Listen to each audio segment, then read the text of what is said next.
കൊയിലാണ്ടി ഇടവണ്ണ സംസ്ഥാന പാതയിലെ അപാകതകൾക്ക് പരിഹാരമാവുന്നു. റോഡിലെ മുഴുവൻ പ്രശ്നങ്ങളും ജൂലൈ 1 പരിഹരിക്കാൻ ജില്ലാ കലക്ടർ MS മാധവിക്കുട്ടിയുടെ അധ്യക്ഷതയിൽ CK കാസിം MLAയുടെ സാന്നിധ്യത്തിൽ നടന്ന പൊതുമരാമത്ത് ഉദ്യോഗസ്ഥരുടെയും KSTP ജീവനക്കാരുടെയും കരാർ കമ്പനി പ്രതിനിധികളുടെയും യോഗത്തിൽ തീരുമാനമായി. കിലോമീറ്ററിന് 4 കോടിയിലധികം രൂപ മുടക്കി പ്രവൃത്തി പൂർത്തീകരിച്ച കൊയിലാണ്ടി ഇടവണ്ണ സംസ്ഥാന പാതയിലെ അപാകതകൾക്കാണ് പരിഹാരമാവുന്നത്. റോഡിലെ മുഴുവൻ അപാകതകളും ജൂലൈ 1 പരിഹരിക്കാൻ തീരുമാനമായി. തിരുവമ്പാടി MLA CK കാസിമിൻ്റെ ഇടപെടലിനെ തുടർന്ന് ജില്ലാ കലക്ടറുടെ ചേംബറിൽ കലക്ടർ MS മാധവിക്കുട്ടിയുടെ അധ്യക്ഷതയിൽ MLAയുടെ സാന്നിധ്യത്തിൽ നടന്ന പൊതുമരാമത്ത് ഉദ്യോഗസ്ഥരുടെയും KSTP ജീവനക്കാരുടെയും കരാർ കമ്പനി പ്രതിനിധികളുടെയും യോഗത്തിലാണ് തീരുമാനമായത്.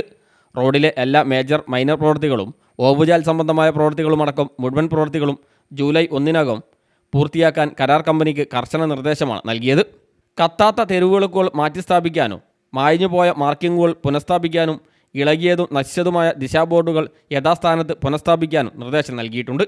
ഇതിനു പുറമെ മഴക്കാലപൂർവ്വ ശുചീകരണത്തിൻ്റെ ഭാഗമായി ഓട വൃത്തിയാക്കൽ, റോഡരികിലെ കാടുകളും പുല്ലുകളും യുദ്ധകാലാടിസ്ഥാനത്തിൽ വെട്ടിമാറ്റുന്നതിനും കരാർ കമ്പനിക്ക് നിർദ്ദേശം നൽകി. പകുതി വീതിയിൽ ചില സ്ഥലങ്ങളിൽ നടത്തിയ BC ടാറിംഗ് പരിശോധിച്ച് അപകടകരമാണെങ്കിൽ മുഴുവൻ വീതിയിൽ ചെയ്യണം. റോഡിലെ പ്രവർത്തികൾ ഇരുചക്രവാഹനങ്ങൾക്ക് അപകടകരമല്ലെന്ന് ഉറപ്പുവരുത്തണം. മനുഷ്യാവകാശ കമ്മീഷന്റെ നിർദ്ദേശപ്രകാരമുള്ള ഹാൻഡ് റെയിൽ, കലുങ്ക് ഉൾപ്പെടെയുള്ള പ്രവർത്തികൾ പൂർത്തിയാക്കാനും കർശന നിർദ്ദേശമാണ് നൽകിയത്. യോഗത്തിൽ MLAയ്ക്കും കലക്ടർക്കും പുറമെ KSTP executive engineer O Sunitha, assistant executive engineer PP Sreejith, KSTP assistant എഞ്ചിനീയർമാരായ C Sachin, N Krishnan, PK Firos MLAയുടെ PA Shameer Ali, Sreedhanya project engineer Aromal, PK Joy എന്നിവരും പങ്കെടുത്തു.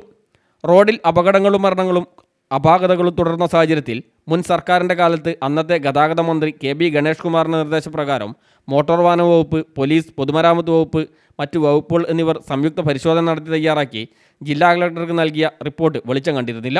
റിപ്പോർട്ട് മാസങ്ങളായി പൂഴ്ത്തിവെച്ചിരിക്കുന്നതിനെതിരെ CK കാസിം രംഗത്തെത്തുകയും കഴിഞ്ഞ മാസം നടന്ന ജില്ലാ വികസന യോഗത്തിൽ അടിയന്തര നടപടി ആവശ്യപ്പെടുകയും ചെയ്തിരുന്നു. ഈ സാഹചര്യത്തിലാണ് കലക്ടർ ഇടപെട്ട് യോഗം വിളിച്ചത്. നേരത്തെ തയ്യാറാക്കിയ സംയുക്ത റിപ്പോർട്ടിൽ റോഡിലെ അശാസ്ത്രീയ നിർമ്മാണ പ്രവർത്തനങ്ങൾക്കെതിരെ ഗുരുതരമായ കണ്ടെത്തലുകൾ ഉണ്ടായിരുന്നു. മാസങ്ങൾക്ക് മുമ്പ് യാത്രക്കാരുടെ കണ്ണിൽ പൊടിയിടാൻ ചില സ്ഥലങ്ങളിൽ അറ്റകുറ്റപ്പണികൾ നടത്തിയെങ്കിലും അതും ഫലവത്തായിരുന്നില്ല. Fasal Babu, news bureau, Mukkam.